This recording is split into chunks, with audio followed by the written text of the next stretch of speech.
Hello and welcome to the Box Office Buddies podcast. I'm Dan. I'm joined by Jonathan Hello. and Faceless. Yellow. We're gonna talk about this last weekend at the box office. We're gonna start as usual at number 10. Number 10 this weekend is Stop That Train at 2.02 million.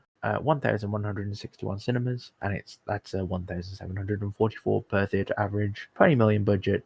This is like the RuPaul film where she's a president. It's like the spoof. This is a spoof. It's kind of weird that it came out a week after Scary Movie. It did better than I thought it would. I think, yeah, it did do a little bit better than I was thinking. I have to wonder, if it kind of had a bit of a controversy based on, did it use AI? Did it not? I wonder if that had anything to do with it. I didn't really see this doing much anyways. Yeah, it's pretty niche. 20 million seems a lot. I don't know. I do kind of want to see it. I am a fan of Drag Race. There is queens like Jujubee, Ginger Minj, Brooklyn Heights, Simone, Latrice Royale. They're all in this in some aspect. It's got good reviews too. Obviously, like Queen of Fracking herself, RuPaul is front and center. But yeah, that's Top That Train. I don't think we really have much to say about this other than it's a movie that happened and it's in the top 10.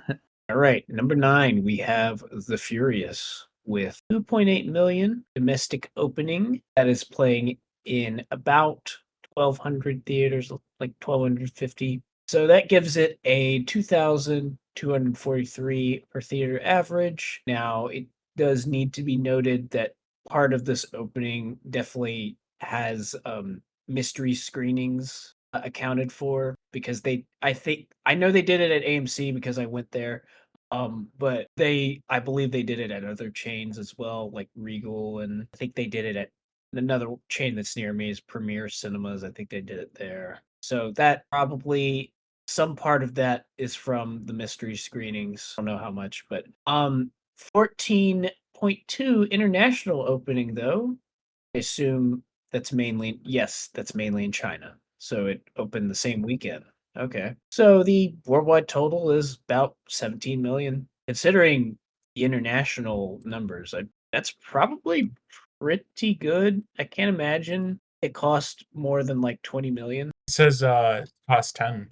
And that's amazing. I think the good thing is as well, because it's a Chinese production, it's gonna get a bigger cut of that Chinese box office as well. Yeah, so in terms of ages, 50% was over 35. I guess that kind of does make sense, because I feel like, we don't really see many mainstream martial arts films anymore. The audience for martial arts films is likely a little older. Demographics overall though, 31% white, 26% Asian, 23% Latino Hispanic, and 20% black. Very kind of nearly split. Yeah, very, very good spread. All things considered, that I feel like the domestic opening is pretty solid for the amount of theaters it had. I mean, it's Even with the mystery screenings accounted for. It's definitely a lot more than Lionsgate's last movie that was also in 1,200 theaters, which was Power Ballad, which was nothing, made no splash at all. Unfortunately. I figured this would have like a little more appeal. And I can't imagine Lionsgate got it for much. I think they constantly buy films for like pennies. Honestly. Outside of the ones, they make themselves, but pretty good result overall. And number 8 is the BTS World Tour Arirang in Busan live viewing. So this one, it sounds familiar because they actually did have other Arirang World Tour screenings, and they had it in Goyang and they had it in Japan. The Goyang one made 2.4. Japan made 1.8. So this one did 3.8 million actually, which is significantly higher than both of those. I actually wasn't aware that they were doing this until like very, very recently. And so I'm kind of surprised because I knew about the other two. I'm kind of surprised that this one is so much higher than the other two. Maybe it's because the other two were like within a week of each other. That could be, yeah, just together that does make about like just over 4 million, and this one did almost that. So Yeah, I'm just kind of surprised they randomly did another one. All right, so they probably had some like other stops on the tour, and then they wanted to highlight this one. Yeah, this might maybe it's one of their final ones as well. I'm not sure if they're continuing after this. Oh no, it is going through 2027. So maybe we'll get more, to be fair. I guess combined, these have made about 8 million total. Because this only showed on Saturday. I guess it's even more impressive because Saturday was a little depressed because of the NBA final, and it placed at number 5 for Saturday. It was ahead of Masters of the Universe, which we'll get to later. Yeah, it was only in 1,005 theaters. Very impressive, and I think they'd be stupid not to do more. Yeah, a good thing to note about this tour as well. So Goyang was actually the first stop, and then Japan was the second stop, and then they went to the US and Mexico after that. And this is their first stop again after being in the US and Mexico. So the 3 cities that they've been to outside of America, they've had like these tour films for. It makes sense that they didn't do one in those weeks in between because they were literally in the country. Yeah, they were in North America, so it was like, hey, you can catch us here, but like if you can't catch us, just watch the I don't know, just go see the ones that are not. Yeah, and looking at the the revenue for the tour stops that they've already done, they've already made quite a lot of money as well, like well over 100 million. Oh yeah, this is an easy moneymaker world tour. Yeah, and that's in like 9, 10, 11, 12, 13. That's 13 shows that have made it over $100 million. At number 7 is another music icon. We've got Michael at 4.22 million, down 45%, at 362.85 million domestic, 571.2 international, for a worldwide total of 934 million. That is past Bohemian Rhapsody to become the biggest musical biopic of all time, 911.4 million that one did. And it is just behind Oppenheimer at 976.78 as the second biggest biopic, full stop, of all time. On a $155 million budget, it is swimming towards the $1 billion mark. Yeah, it's very good results. Obviously, I mean earlier on it was showing like had amazing holds early on, and obviously now that it's been out and it's on digital, it's performing like a more normal movie. But of course, this is gonna very much still get to the billion mark. I would say I would like to see what it does next weekend, because obviously we had a lot of sports going on this last weekend, and I think everything kind of suffered because of that. Keep in mind as well, like we had NBA finals here, but we also had the World Cup, Oh yeah, and US played on Friday, and actually it was I mean probably the most I've heard soccer talked about here. Sorry, football talked about here. I think that there was like a UFC thing as well, if I remember rightly. Yes, the UFC fight outside of the White House lawn. I'm sure people watched that as well, because Oh yeah, they definitely did, because that is an insane sentence to say in general. but yeah, point is that I think this probably would have dropped about 35% if it wasn't for all that sports that was going on. I also think remember this upcoming weekend is Juneteenth is Friday, so it's gonna be a little. This could be a nice little healthy boost for some movies. So Saturday will probably still be a little more depressed. Yeah, and then Father's Day is the Sunday as well. Oh yeah, no, yeah. Drungelman and Binkus, Mandalorian and Grogu. $4.8 million. That's a 52% drop, bringing the domestic total to 165.18 million. The international total is at 150.47 million, and the worldwide total is 315.64 million on a $165 million budget. This is still not good. Yeah, this is not having a good hold. It's made about $20 million since last weekend. Yeah, I mean, like, I guess it's not as like I was getting extremely doomer about it like a few weeks ago. Maybe not quite that level, but it's still unquestionably it's bad. It is quite bad. We're going to go through films at number 4 and number 2 that are going to outgross this film. Which is insane. Incredibly embarrassing. One of them already has. It's a Star Wars movie. This would have been unheard of like around 10 years ago, let's say. because that's when the three-peat of like The Force Awakens, Rogue One, Last Jedi all made $1 billion easy. Now, granted, we did see Solo the next year, but this is not going to do Solo numbers. Like, yeah, it's not good. And somehow making Mandalorian and Grogu look good is number 5, Masters of the Universe at 8.9 million, down 70%, a whopping 70% from last weekend, bringing its total to just under $47 million. It's at 39 million internationally, giving it a total of just above 86 million worldwide, which means it has just barely made over half of its $170 million budget. Talk about bad performance. This is just catastrophic. This is like an absolute fucking stinker. Amazon tried to spin this as like a good, oh yeah, no, I'm glad that, we're glad that people are, being exposed to He-Man, and I'm thinking to myself, but no one's being exposed to it. No one's seeing this. You would have been able to get away with it with Project Hail Mary if it like didn't break even. I think they could get away with it with Sheep Detectives saying that. I know they keep saying this every time their movies come out. You cannot get like this is such a disaster that like streaming is not going to get them out of the hole. Like there is no way it will, because it's very clear people just don't really care. It is like maybe the most predictable bomb I think I've ever seen. I will say I thought it was going to be bad, but I didn't think it would be this bad. Yeah, I gotta say that, yeah, the second weekend drop did kind of shock me. Because it wasn't just domestic. It was obviously 70% domestic.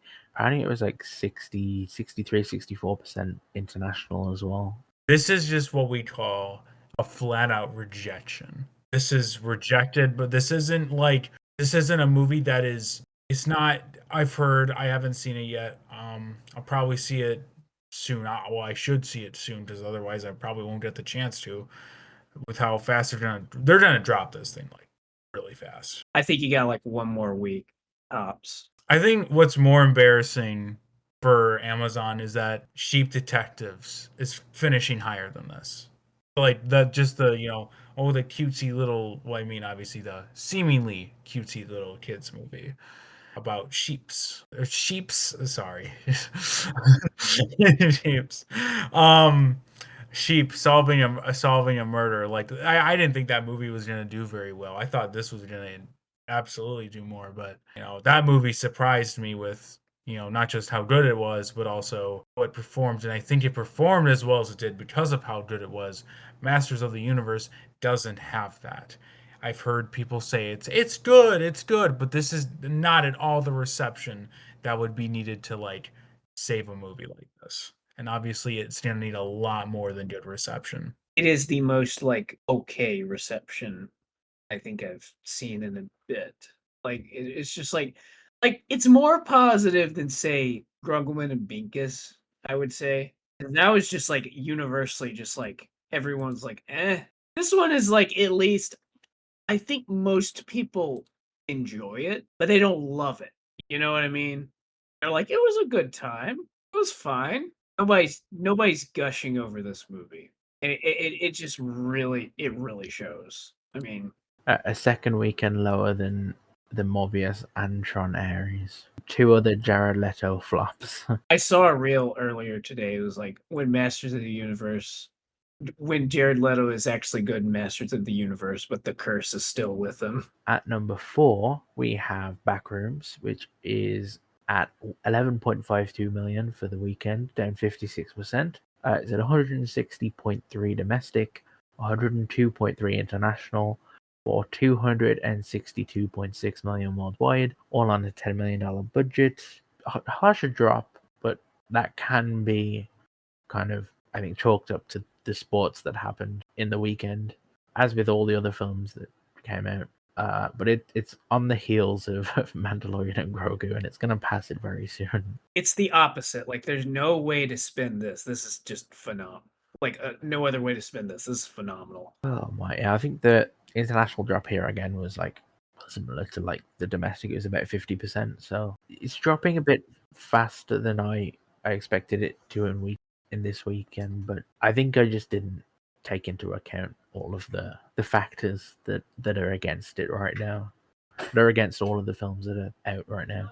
I think it's just we never in a million years could have predicted like how high it was going to open. Like I feel like these numbers are kind of normal. It's just we never in a million years thought that it would open to like just a few thousand underneath the Mandalorian and Grogu.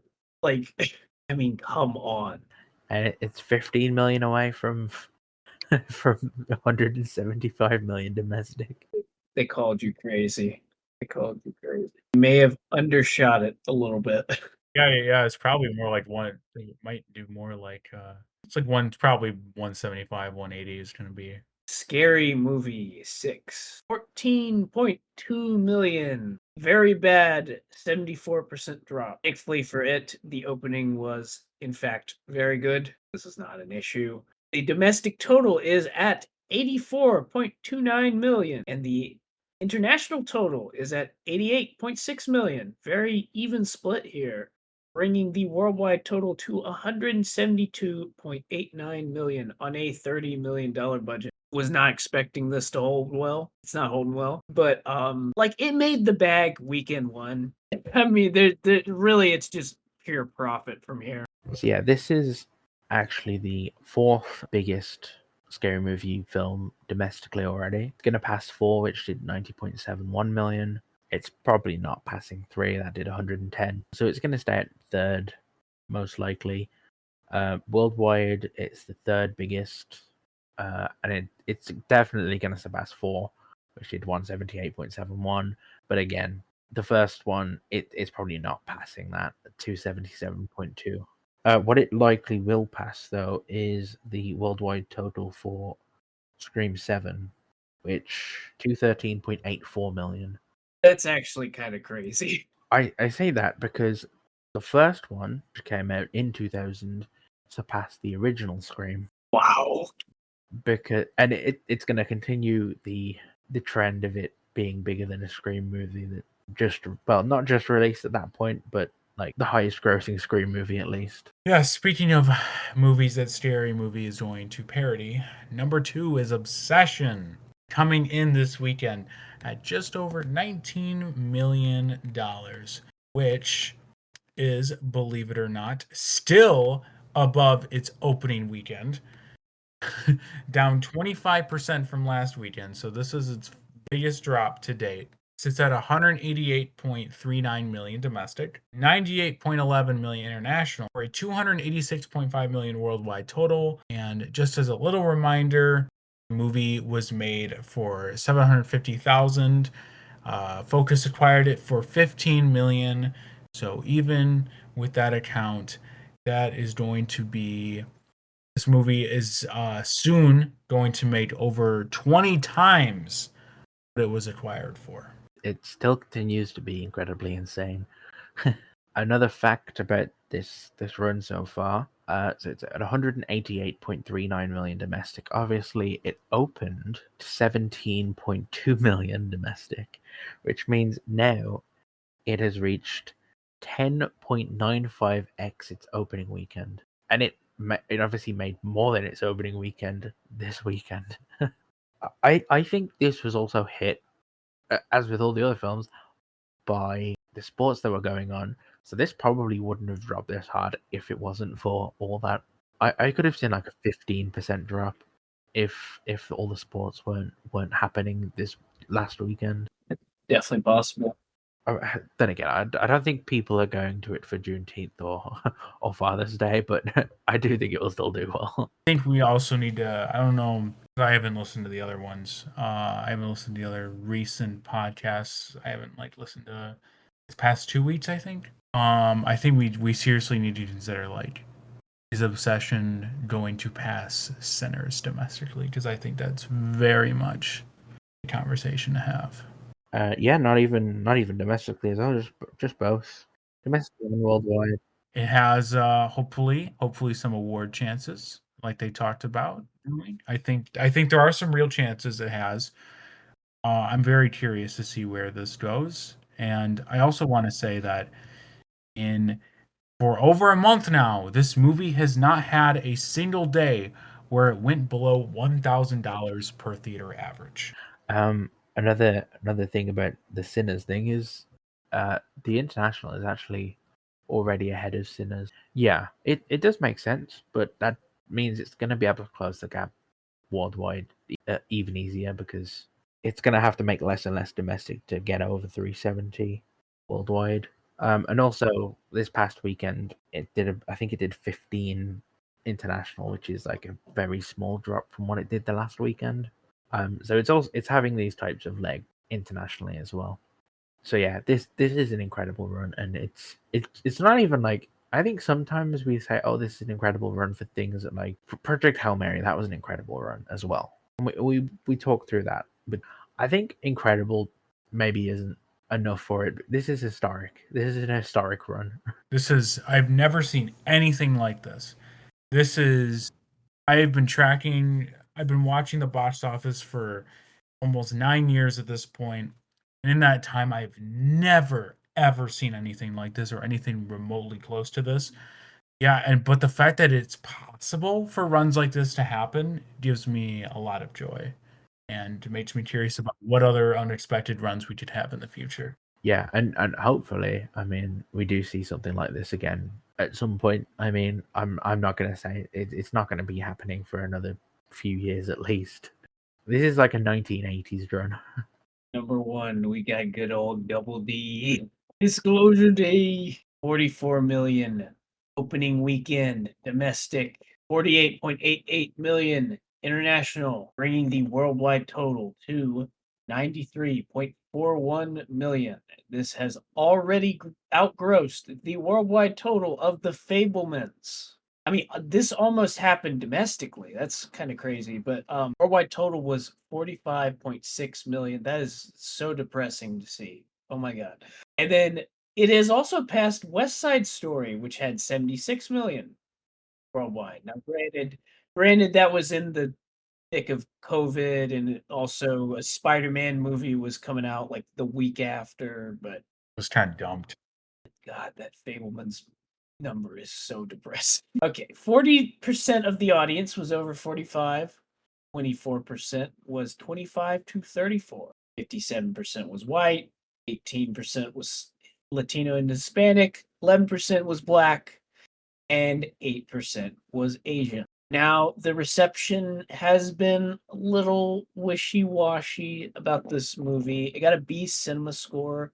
Honestly, a little better than what I was expecting after I saw the movie. Still, I mean, it's not the best for far from the best for Spielberg. It's less than Minority Report and War of the Worlds B+. It is a little more than AI's C+, though. But yeah, this is on a $115 million budget. This could break even. It's not a jaw-dropping performance or anything, but it's very good. Like it's his highest original opening ever, right? Yeah, it's like slightly below Jurassic Park. Obviously, that was based on a book, so that does. Well, yeah, that is a key. Like he does have a lot of adaptations of like books, and then also franchise movies and like. I think it's below Jurassic Park and a sequel to Jurassic Park. It's below War of the Worlds, and his number one was the 2008 Indiana Jones movie Crystal Skull, Yes, that makes sense. which did like 100 million. It's just the only film that's ever done 100 million opening weekend. Barely, too. Yeah, it's like 100.1 or something like that. You know, I was kind of surprised they. I guess to be fair, he is Steven Spielberg. He's never gonna fail to get a budget. I feel like Fablemans was a very poor for like. There's no two ways about it. Fablemans was a very poorly performing movie. I can't imagine it was cheap. It cost 40 million. I mean that's not cheap. But I'm glad they decided to give him $115 million after that. Pretty on paper, very odd film. It's not resonating with everyone, but I think it's resonating enough. I think it's resonating enough. Yeah, I think, to be fair, when Spielberg comes up to you and says he wants to return to Aliens, I'm pretty sure that 115 million budget is pretty reasonable. I mean, Honestly, I kind of expected it to be a little more expensive. So apparently, I just looked. The Double D International is a little bit higher. It's at 49.46. So the worldwide total is barely under 94 million. Just not, nothing crazy. Just thought I'd mention that in case someone would be like, "Hey, you got your numbers wrong." God damn it, the numbers. They hadn't changed it when I got the number. God damn it. Sneaky buggers. So let's get over to the review section. Faceless. And speaking of which, that will go into the movie I chose, which was Disclosure Day. I know, crazy. It was also the only thing I saw this weekend. I gotta say, I don't think it's much of a spoil. I don't think it's even really a spoiler to say this. This movie was very mismarketed. To be fair, I don't really know how else you would market it, considering like I don't know how that would attract a big audience. But this is a if you are hearing this or you have not seen it, this movie is a conspiracy thriller. Go in with that expectation. This movie is not a throwing aliens at the wall thing.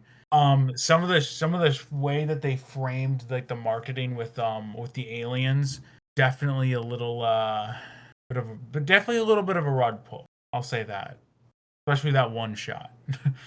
I would they make it the way that they have it in the movies much different from what it turns out to be. But I love this movie. I absolutely love this movie. This is Spielberg at his most unapologetically sentimental. This is what it's about. This is what Spielberg to me like. Obviously, I think this is his weakest this decade, and that says something.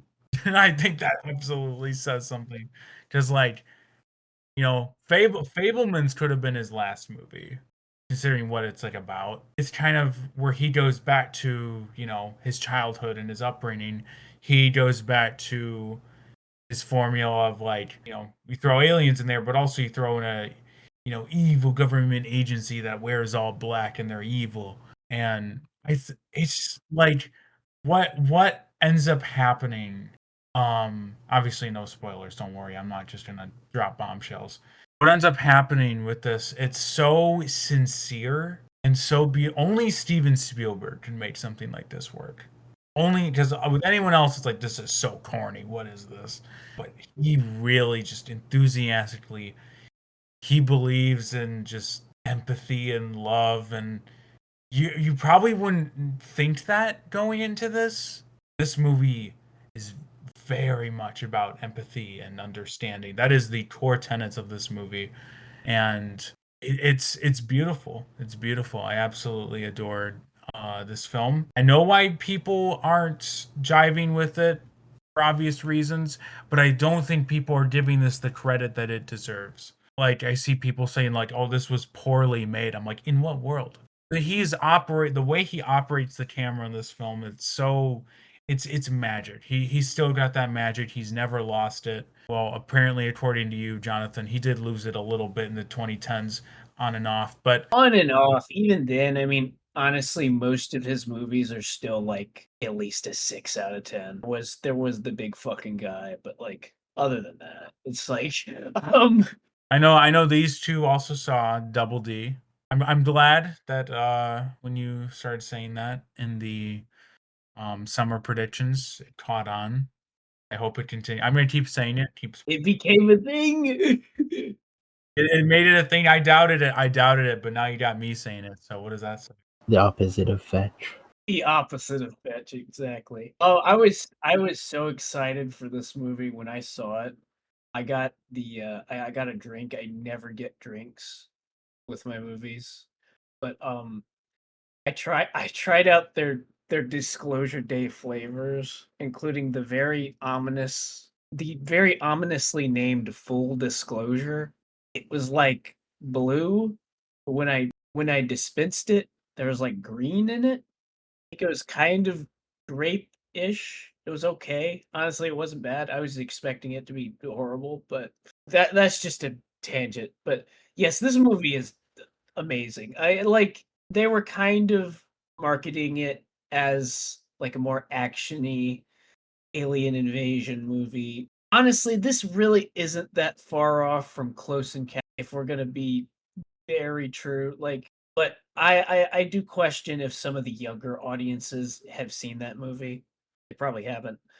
I mean, well, okay, that's not fair, but like some of the younger audiences probably went in with a different like this is not War of the Worlds, for instance. War of the Worlds is like an entirely different type of alien movie. That is action. That's like yeah, both versions, take your pick. Hey Joe! My own son. I mean, it even has some of the sentimentality of like E.T. thrown in there as well. This movie's darker than E.T., I would say, but I mean, that's to be expected. Yeah, I think it makes a lot of sense to release this during this time as well. Very good timing. It's about empathy and the world's kind of fucking on fire, so Yes, I like how like casually in the background the world is just blowing up. They really don't. They kind of gloss over it. And I think that is such an interesting choice. They just very casually bring up like, "Oh yeah, this shit's happening." Blah, blah, blah." I'm not gonna say exactly. I remember one like news anchor just casually said something was happening. I was like, "What the, what, bro? All of this is happening in the background of this like alien movie? That's kind of insane." But it's intentional. I think it's very intentional. It's trying to look past that. You know, it's trying to hold on to hope in situations where it feels like, you know, there is none. And I mean, it like you said, Dan, it does really kind of feel like the world's on fire right now. I mean, every passing month, especially of this year. Yeah, I mean, this couldn't have come out at a better time. yeah. And the third act is incredible as well. Yes, the last 30 minutes is like some of the best things Spielberg has ever put to film. I haven't quite felt like giving it like a 5 out of 5 yet. I kind of want to rewatch it. I feel like I will when I rewatch it. That climax is truly one of the best things he's ever made. I found myself almost like I didn't cry, but I like welled up. So whenever and there's like this I'm not gonna get into it obviously. There's this thing that Emily Blunt's character does with like it's like this thing that people see. You know what I'm talking about? And I was like I was kind of shocked. I'm like, oh my god, Spielberg is so unapologetically like just throwing this like just love in your face, and I'm like, and people are rejecting it, and it makes me so sad. I know a lot. I obviously I'm not going to say exactly what it is, but the very last moment I know pissed some people off. I think it's great. I really love it. It took me a second to realize what it was trying to do, but then I was like, yeah, because it kind of threw me off. Kind of because I thought the movie would go on. It's abrupt. It's definitely abrupt. So, but like I thought the movie would go on for another 10 minutes, but I'm glad it definitely, especially like thinking about it and in hindsight that it ended where it Does really wrap up the movie very well. the B Cinema Store. I don't know if you guys saw this. They were they were giving Cinema Store cards to press. I that could have influenced it a little bit. Like it could It probably did because probably more like a C plus, honestly. yeah, critic reviews were very positive. Which I guess that's honest for a Cinema Store. That's a little dishonest, but like I mean, it's not big gap, but still, this is probably. But just to get a a scale of how divisive this is, which I didn't think this movie was going to be divisive. I thought this was going to be like huge crowd pleaser. On paper, it should be, but I mean, after seeing the movie, I totally get it. At the same time, it's just like I think people are being a little unfair. They're being a little unfair. I think it really has like a backrooms type reception. You know what I mean? Like people are just really exaggerating about it. They're like, this movie is a piece of shit. It just didn't really meet their expectations. That's kind of what it is. Yeah, that was Disclosure Day. What did you give it, Faces? I give it a 10. I gave it a 9. Same. Jonathan, do you want to go next? Let's break up these big budget movies with something. A little smaller. Also out and released this weekend. I mentioned this earlier. I saw this actually last week for a AMC Screen Unseen. This is The Furious. So The Furious is a Hong Kong action film. This is my second Hong Kong action film that I've reviewed on this podcast, actually, because I've kind of become a big fan of like John Woo's work as well. But so this is directed by Kenji Tanigaki. He is a Japanese director. Basically, the hook, a lot of these action movies kind of have generic setups. This one definitely has one. Ready for it? Deaf man has a child. Child is kidnapped. He meets a man whose wife also disappeared. They team up to fight traffickers. You're not here for the story. You are not here for the story. You are here for the ludicrous, and I mean ludicrous action sequences. You know how most Western action films will usually have short bursts of action where like it'd be like 10 minutes of plot setup and like a little 2-minute set piece, then back to plot setup, another set piece, and maybe like a much longer one at the end. That is not how The Furious operates. Okay. And by longer one, I mean like 10-minute set piece. The Furious operates as it has like 2 minutes of plot setup and then a 10-minute fight. Once that fight's over, it'll have a little more plot setup. 10-minute fight. It's all leading up to the climax, which is like a 30-minute fight. It just keeps going. It's kind of insane. But this movie's like nearly 2 hours, but it really does keep the momentum.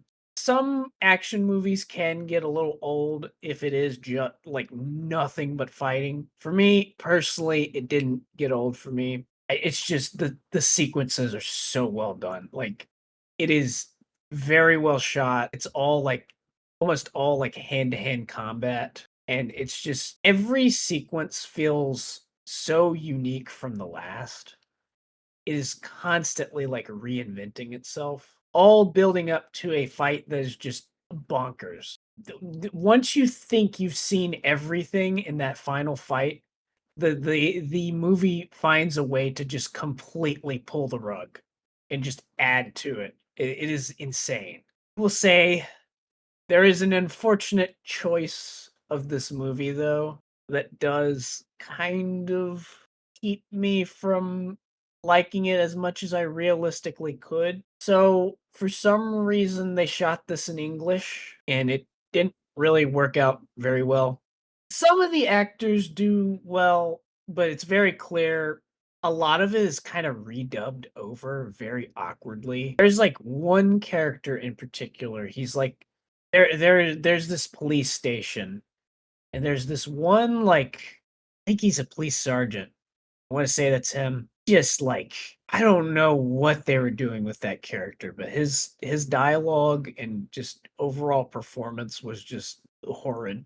There's nothing short of horrid. It is really bad. I don't think it's universal like bad acting. There are some good players. I think the two leads. I mean, one of the leads is mute.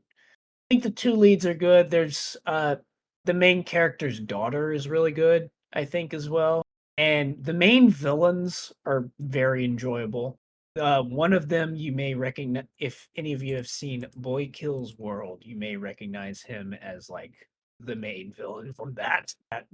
Like I saw him, I was like, oh my god, is that who I think it is? And I looked it up. I was like, oh shit. Oh shit. Yeah, this movie is awesome though. It really does deserve the hype it's getting. I don't know if I'd say it's like one of the best action movies like of the decade, but it's definitely up there. I highly recommend it. Try to see it if you can. You'll have a good time. You should. It had a cinema score actually. Got an A cinema score. I wasn't expecting that. Like that they pulled it, but yeah, that's good. Yeah, 9 out of 10. My film this week is last weekend's Masters of the Universe. Honestly, the only other film I'd seen this week was Disclosure Day, so I had to pick something else. It was a slow one for all of us, I think. Yeah.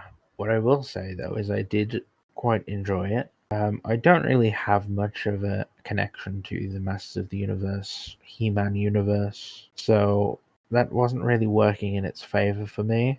I still thought it was good though, which is good. We follow Nicholas Galitzine as Adam Glenn, who has been separated from Eternia for 15 years, and he's trying to find the Sword of Power, which he lost on his way to Earth. Which of course he comes to Earth because all these heroes that are banished or like have to leave their home planet, they all come to Earth. Either way, he does find it. That's not really a spoiler. That's in the trailer, and he finds some people from Eternia. Well, somebody finds him from Eternia, and then there's Skeletor and other people like the cat. So I will say that this is a vibrant movie. It's fun. It has some hype moments and aura as well. I do really enjoy Travis Knight's direction. As a director, I've really enjoyed Kubo and the Two Strings, and I'm a big fan of Bumblebee. I do really like Bumblebee as well. I do think both of those movies are better than this, but it's still good. One thing that I don't like as much is the horrid pacing. The way this can go to like moving at a fucking snail's pace, I think is very bad. Like this shouldn't have been 2 hours and 20 minutes. It shouldn't be around the same length as Disclosure Day. This should be like an hour and 50. They could have cut 30 minutes out of this easily as well, I think. Nicholas Galitzine as He-Man, very good fit. Jared Leto as Skeletor, surprisingly good. The only times I'll ever say that Jared Leto has been good in a movie. It does feel like it's like a very obvious start of a franchise where it's like they really want there to be more and they hint at more. I won't say how they hint at more. There is like, I think there's 2 post-credit scenes, but there might actually be 3. There's one like right as the credits start, one in the middle, and I think there's one at the end as well. So yeah, there's 3 post-credit scenes. All of them trying to set up like Master of the Universe 2, which isn't coming. Let's be real, it's not coming. He directed the shit out of it, but like this is a movie that should have come 26 years ago. It should have been a movie that released in 2000. Even then, it probably wouldn't have done that well. Property isn't exactly the type of thing that you can spend $170 million on and expect money back. It was funny. I liked Idris Elba in it as well. Alison Brie, she was good.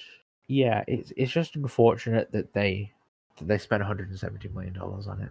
Yeah, so that's Master of the Universe. I don't really have much else to say about it other than it's good. It's a 7 out of 10. I agree. Let's go into our predictions.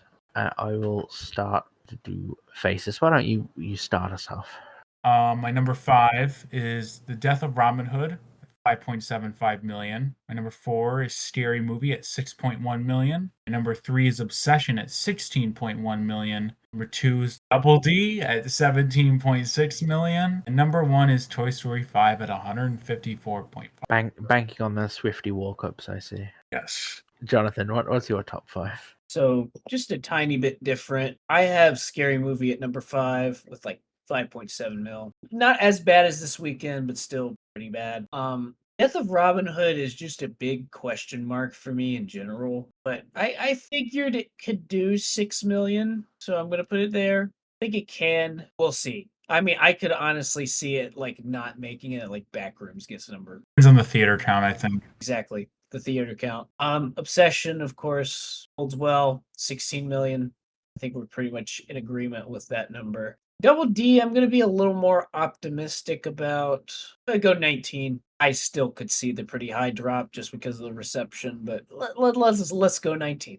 And then Toy Story, I'm going to go a little higher as well with 170 million. Honestly, I could really see a lot of families going to this for Father's Day. And on a Juneteenth as well. Like, I feel like both of those will really help this. And yeah, we'll see. My top 5, I've got Death of Robin Hood at 6 million at number 5. Scary Movie 6.24 million, down 57% at number 4. Obsession at 16.16 million, down 15% at number 3. Disclosure Day 17.81 million, down 60% at number 2. And Toy Story 5 at 160 million at number 1. Anyway, look at it, it's probably going to be a really good weekend next weekend. And it's been a very good summer so far as well. Like first $1 billion May since 2019. June's probably going to hit $1 billion very quickly after Toy Story 5 comes out. July also probably going to hit $1 billion as well. Got a lot of momentum, and hopefully we carry that into the rest of the year. That is the box office for this weekend and our predictions as well for next weekend. Thank you for listening. I've been Dan. I've been joined by Jonathan. See ya. And also Faceless. All right. Yeah, that's me. Goodbye. Bye-bye.